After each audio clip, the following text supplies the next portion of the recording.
takovýhle formaci na klucení. A my se posouváme k další kategorii. To je disco show basic formace děti. A já rovnou vyhlašovat výsledky. Takže jdeme na to. Nádherný čísly 1, 1, 1, 1 a 1. Vyhrává v kategorii disco show basic formace dětí. Taneční centrum Beta Pardubice a jejich 1001.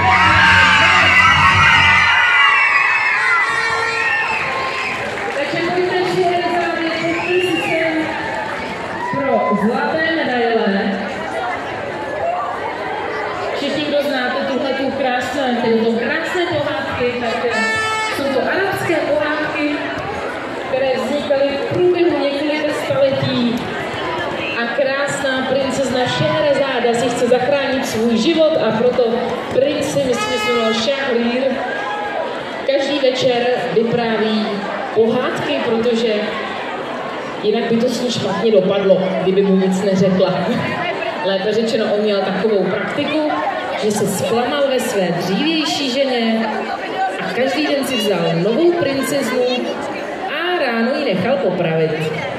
Ale Šehrezáda si řekla, že to takhle nenechá a že musí vymyslet nějaký fígl, aby se jí tohle nestalo a nepotkal jí tento smutný osud. No a tak vymyslela to, že každý den bude vyprávět nějakou hodně zajímavou pohádku a ono to vyšlo.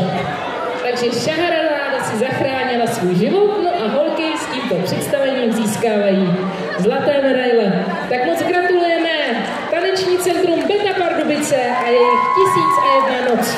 A rychle